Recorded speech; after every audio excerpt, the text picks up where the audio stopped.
Good morning, everyone, and welcome to Sunday Morning Coffee with Lisa. I'm Spiritual Coach Lisa Hopp. It is Sunday, May 7th, 2023. Thank you so much for joining me today on this Sunday. I hope you're well. If you're new to this podcast, please be sure to check out my website at lisahopp.com. It has all about my work, all about upcoming events, and you are able to schedule an appointment via in-person in the New Jersey area, via Zoom, or by telephone. And that tab is on every page on my website, so you can't really miss it. It's everywhere. I tried not to make it too confusing. And for those of you coming back every day, thank you, or every week.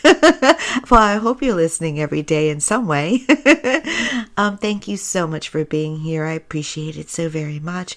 I appreciate your comments, and always, please like, subscribe, and share.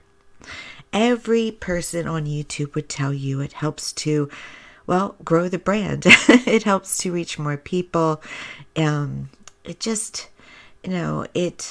it magnifies and multiplies in a wonderful way, hopefully. So it's very important. I'm also on Instagram under Spiritual Coach Lisa Hopp, and I have a business page on Facebook under Spirit Teacher Lisa Hopp. Please be sure to go there. You are very welcome. Please like and follow. I would appreciate it so very much. So, today's topic. A usual morning. I wake up on a Sunday and I have one topic in mind, and then I wake up and think maybe you should go with that one instead. And so that's what I'm doing today. This week I heard a couple times about artificial intelligence and fear-based reports and comments on artificial intelligence. So I want to address it because we're in a time of awakening in this world, the new age, the age of Aquarius is what I mean. And so it's very important to address this time where the energies of the universe, the planet, are rising, but also we're dealing with intentions that may be more negative if we don't watch them. And so let's go there. So artificial intelligence. I love personally the opportunity to ask a question and get an answer immediately. Though I love libraries, and I was just at Barnes & Noble bookstore the other day and love it.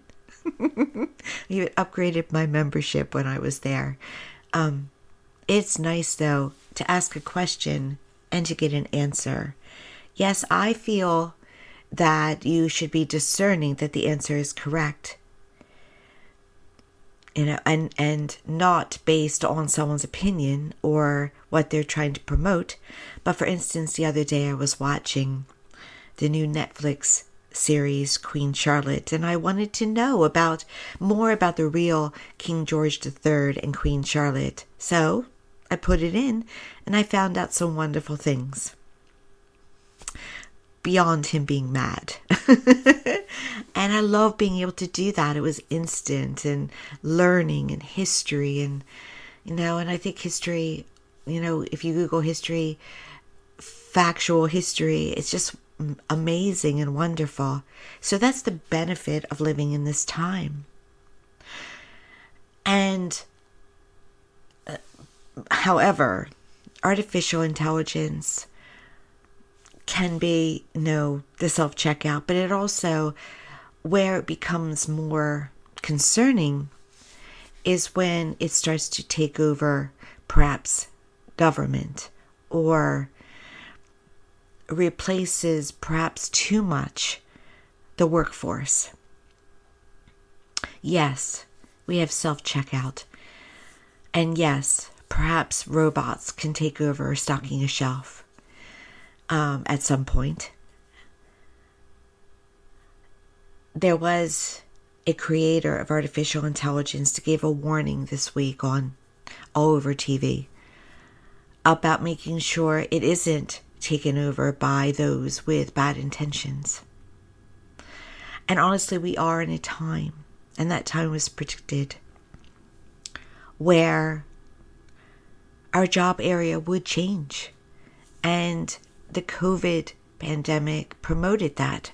That's why I always say, though there were losses, and I personally had losses myself of human life, it was also meant to be a time where we stop and look at what we're doing, how we're living our lives, what we want, what we don't want, perhaps a kick in the butt towards change. Some lost jobs that won't come back for them. Some gained a perspective on a positive note that they want to work at home, or they want to start a business. Some were just plain tested to grow qualities that they wouldn't have had otherwise. And so everything happens for a reason. That is a very true statement. And the pandemic had that part as well in that. Had a part as well. It was predicted decades ago by some who had near-death experiences and came back. Of course, because it's near death.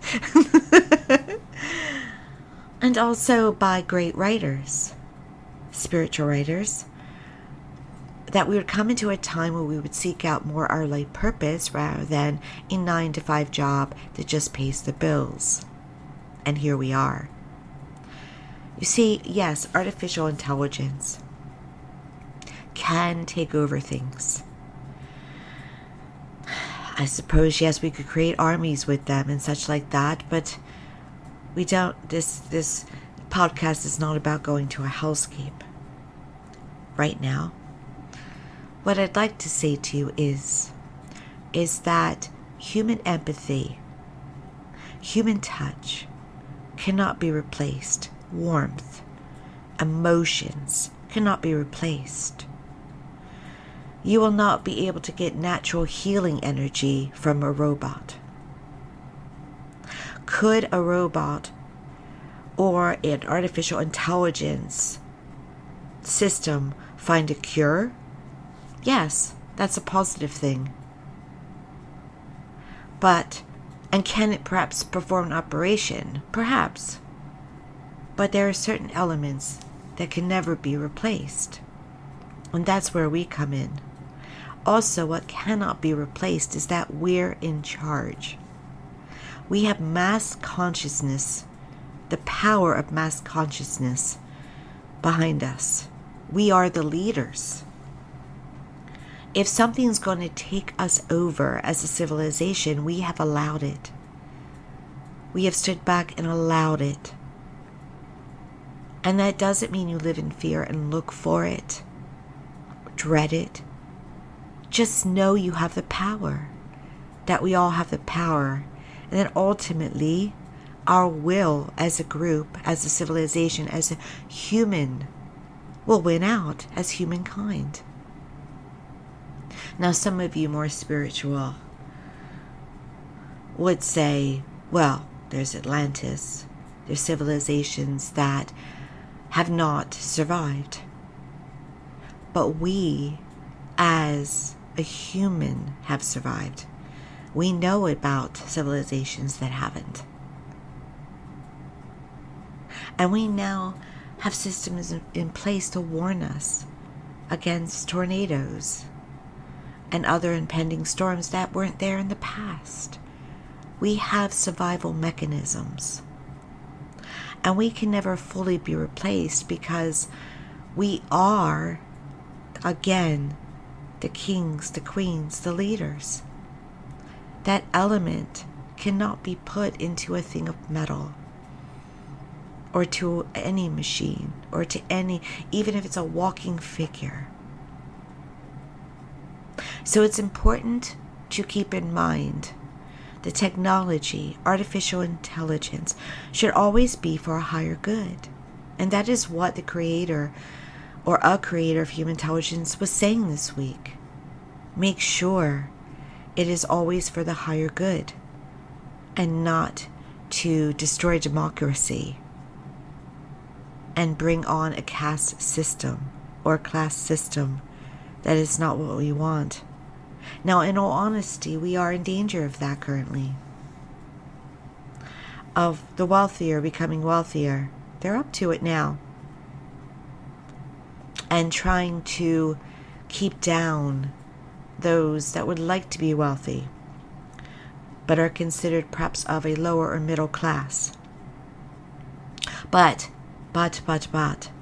anger does nothing. It only harms. You have the power to say no. Group is more powerful than individual, but an individual always makes a difference. If you've listened to this podcast before, you know that I say to you every week, you are a powerful manifester. You can manifest fear or things to fear from fear, or you can manifest wealth, love, cures.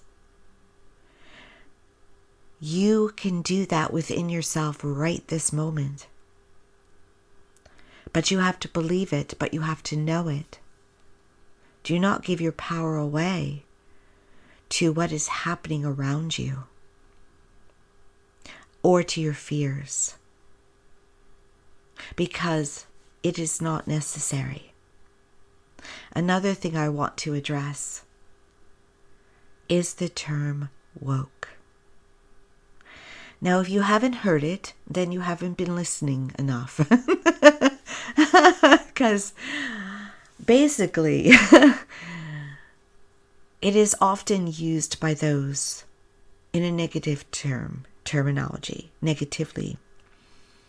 And I want to explain it, why it is used that way. Because it may be used that way even more in the future. So it is good to come from a place of understanding. A few years ago, if you were to pin me against about the word woke, I would tell you that many people who use it are not woke.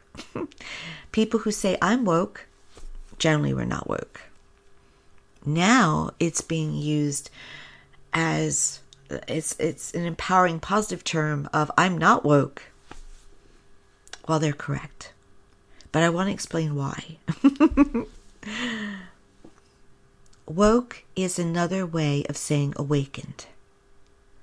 And we are in a time on our planet of awakening, where the energy of the higher dimensions are coming to Earth. Again, the age of Aquarius. That has been in effect and transitioning for years now. That's why they sang about it in the 1960s. It is not an overnight thing. And its landing on Earth will not be an overnight thing. But the effects of it will be felt even more in the future years, in a small amount of future years. And so awakening means that you become more empathetic, that you become more of a village, that you understand about equality, that we're all equal, that you want everyone to be equally taken care of and equally loved, that you don't want someone being killed because of their skin color or targeted because of their sexual orientation. And you want everyone to have health care. You want everyone to be able to live their dream. And you want them to be supported. You worry less about the material world, knowing that all you have to do is ask and you shall receive. You want symbols of hate to be replaced by symbols of love. You want everyone to feel comfortable being a human being. That is being woke. So who are those that would use it? Like politicians and people who don't understand what woke is, but want to use it whenever something in their mind, quote, bad happens. For instance, I saw a posting recently where there was some vandalism to a restaurant. And someone said, oh, that must have been woke people vandalizing the restaurant. There was no, in all honesty, more likely the vandalism of the restaurant were animals just getting into flower pots. And why would somebody who was awakened want to vandalize a restaurant? For no reason. It's just sitting there minding its own business. But people use it for whenever something in their mind negative is going on. Because they don't understand what it means. But there are some who do understand what it means. And those are the powerful people. The political people. They know what they're doing. They do not want to awaken. There are some that do not want to awaken. White supremacists do not want to awaken. Those who are bigoted in any way, those who have a lot of money and don't want to share it, don't want to be awakened. They're fighting against it. And I don't mean this in a condescending way, but it may sound it. Sometimes it is almost like a baby that doesn't want to take their nap and they're fighting it. But then eventually they go to sleep because they can't fight it anymore. If you are to remain on earth, you will awaken. It is inevitable. If you want to be here on this planet. But there are those who are fighting against it. And I do not say that from an egotistical, arrogant mindset. I know exactly what they're doing. They're implementing their own war against awakening. Now, what do we do with that? Well, many are following them because they also live in a place of fear. Those who are spiritual would say it's still very much of the 3D energy, which is the material, fear-based, separation energy. They are separate from God, while at the same time invoking scriptures a lot, invoking help from evangelicals to further separation. I'll tell you, listeners, that we are not separate from God unless we choose to be. We have God energy within us and all around us. We are literally created in the image and likeness of our Creator. Neville Goddard, who has now passed, was a great speaker who, in the early 20th century, he was still giving speeches in the late 1960s, but he passed not long into after that. I think he also was there in the early 1970s, perhaps 1970, 71. But he has passed now. But he was very heroic in that he spoke about us literally being Jesus within. That we are one. And that separation was of the mind, and it's very true. And if you know that you are God within, you visualize and magnify to you all the greatest blessings. Number one, because you don't care so much about the material world, so there's nothing blocking you from it. But you know what you are deserving of. You know what you are worthy of. And you also have more love and empathy for others. Just as Jesus Christ did. You can turn the other cheek more. You can understand the story of where people are coming from. And so I've come to understand, as I recommend you do as well, where are people coming from? If they're more violent, fear. Fear of change. Now, our role is not to follow the fear. And some are.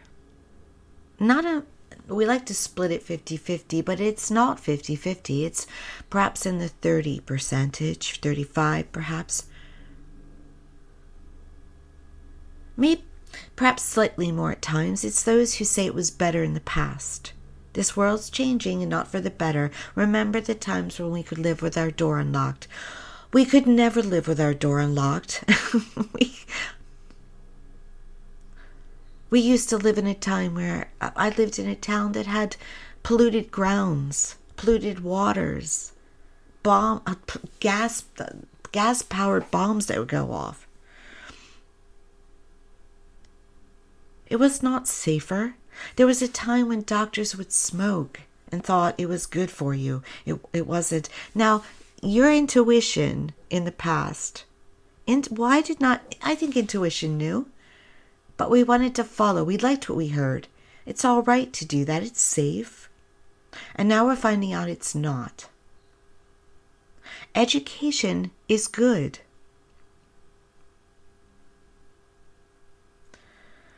I would say not many, but a good amount of people go back to that Harkin time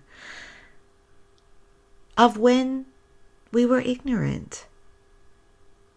But was it better? Or was it not?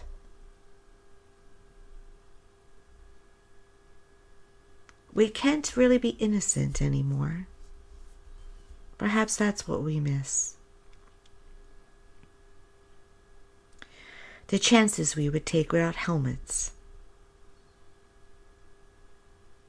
There was always, though, dangers, and more so, perhaps.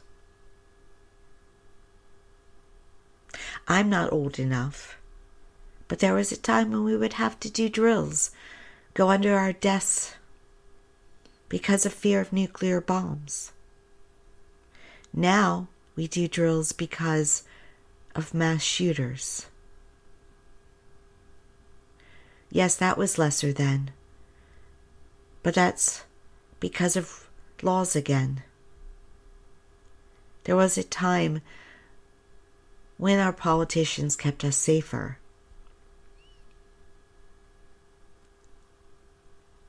But that again is about money, power, and fear. Fear being those who want to own such weapons. Money and power for those who are making money off of people having those weapons. Again, mass consciousness matters. There are younger people who are traumatized, and they don't want a world where they have to worry about a lockdown, have fear, like yesterday, of going to a mall and being shot, or a movie theater, or even just someone entering your home with a weapon of mass destruction. We live in those times now, but we don't have to surrender to them. Younger people are coming together and saying no. So there's changes. And our population's nervous about that. They try to talk down to them and talk down about them. I hear often, or too much I should say, that young people don't have a work ethic. What's happening is, let me just say that every generation will have people that don't want to work hardest. But what is truly happening with the younger generation is they don't want to work according to the old rules. They don't want to have to work 9 to 5 in a job they don't love. They don't want to have to they don't want a minimum wage that is not a living wage. They want to have a full quality of life. Yahoo! Let them go for it. They also want to be able to live without fear. They're the ones enduring the fallout, for the most part, of the choices that the older citizens have made. We have in some ways left a better world for them with technology, but in a lot of other ways, we're leaving them less, and they know it.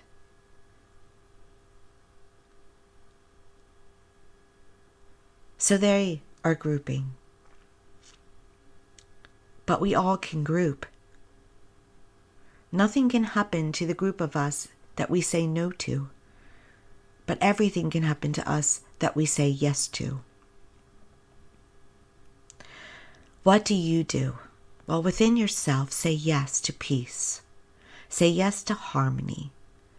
Say yes to abundance for everyone, and don't judge who is worthy and who is not, because we should not judge. I always say it is above my pay grade, but in all honesty, the energy of heaven does not judge the way we are taught. There are consequences for actions. That's all that needs to happen. It's energy too. What you put out, you get back. There doesn't have to be after that an old man on a throne that's saying like or dislike. It's all kind of taken care of. Know that too, by the way. The life that you are living today, the day that you have today, is what you've already created. You're in charge. How's it going? I love that, by the way. That I can look at my life and go, okay, how am I doing? Dr. Joe Dispenza. Check him out. He begins his day with the gratitude of the blessings of the day that he's yet to see. And he ends his day with, how did I do? End your day every day with, how did I do? How kind was I? What do I have to be grateful for?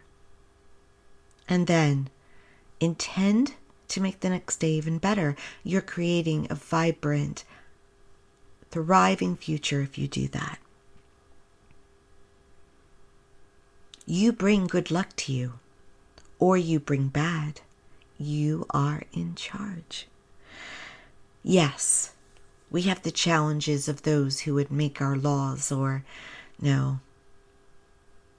anybody beyond ourselves that we encounter, friends, family, politicians, anybody.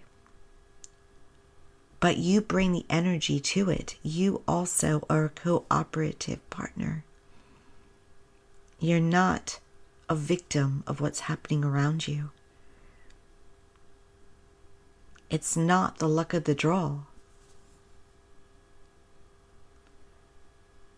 Walk around this world with those thoughts, those emotions, and those feelings of how you truly, all caps, want it to be. And be aware of what is happening. But do not live in fear of it. And do not live in what you do not want. By the way, people love to use the term reality, but it's reality. No, it's a reality. It's been created. And reality is ever changing according to thoughts and feelings and words. There are so many people right now that are giving up their power, that are following, that have surrendered their will to a cult mentality. Be very careful. I idolize no one. I may admire you, but I give you room for humanity.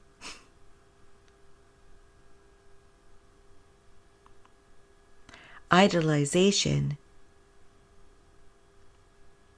is for those who are weaker. You can have a mentor, but to put them up on a pedestal as perfection, especially if the facts don't line up, let's just say, we're using our creative force sometimes. Our manifestation abilities, our visualization, to make others into idols instead of ourselves. Bring the energy inward and visualize yourself as you truly wish to be, with a healed cells and perfect muscles and ligaments and nerves, and with abundance, with love. Inward. That is the way to go. It was once said, and it's timely, beware of worshiping false idols. False idols on your outward.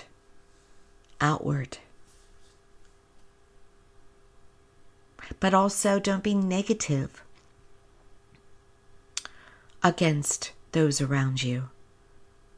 See their purpose in helping you create your ideal life, the lessons they can give you, the things they can show you that you want and that you don't want, but also see their purpose in the overall evolution of mankind. In order to be good, there sometimes has to be evil. And evil can be cloaked. Do not live in fear. Trust your discernment. Know your power and learn. And then where good energy needs to be, you put it there. In other words, do not fear evil or even bash it. Just send loving energy to it. Again, group manifestation, group love, group prayer, group intentions. Mass consciousness will always win out. Good will always overcome evil. You cannot win if you're evil. You can only claim temporary battles. Know your power. And as far, again, wrapping it around to artificial intelligence, you cannot be overtaken if you refuse to be overtaken.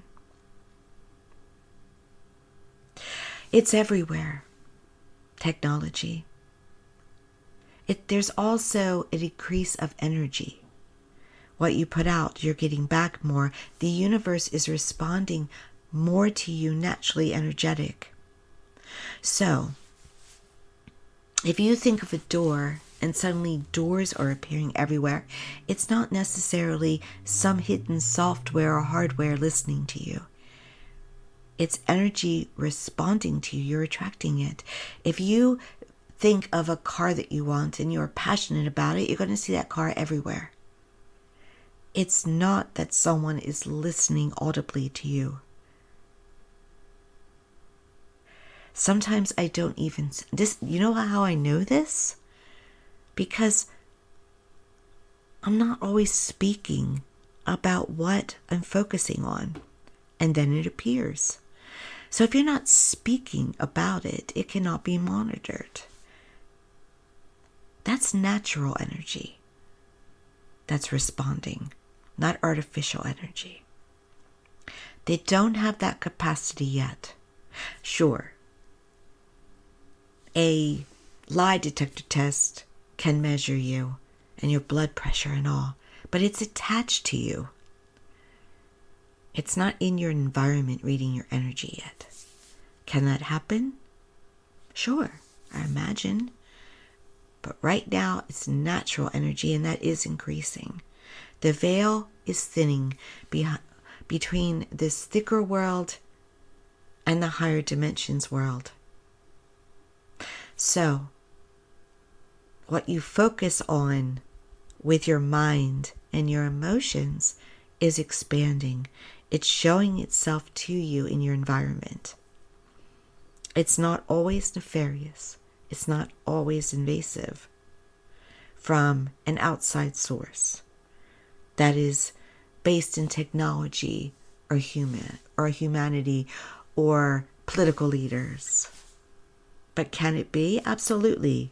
If we give up our power, we can be monitored more. I just accept that we're in a modern world where I am photographed all the time. I have cameras. I have security cameras. There are street cameras and light cameras, and I'm sure my phone can be monitored. I just accept that I'm in this world because it's not invading me right now. We have a team here. Do not live in fear. Set your boundaries. This is my ideal world. This is what it looks like. This is what it represents. You are not a puppet. You are not small. You are very powerful. And do not define yourself as poor, middle class, or anything that you don't want to define yourself as. You're only making that your reality as you move forward. Feel good. Feel powerful. Feel infinite. Feel free. If you can achieve that, your ultimate world will line up. Thank you so much for joining me today. Hope you have a wonderful Sunday, a wonderful week, a wonderful day whenever you're listening to this. And I do hope you will like, subscribe, and share. Remember also to go to my website at lisahop.com. I do virtual meditations every 2 to 3 weeks, and they can be attended to from anywhere if you have Zoom ability. And I will be loading more dates. The next one is May 11th, but I will be loading more dates. I do them later at night after my personal scheduling appointments are done. And I hope you will be there because we do wonderful topics and there's wonderful discussion. And I know sometimes it's hard to get privacy. But if you can achieve, and sometimes people attend from their cars. Always safely, please. Always safely. But please check it out because we're here to serve each other. We're here to help each other. We are a village. And this village, my village, welcomes you. We are one. Thank you so much. Have a wonderful day. Many blessings.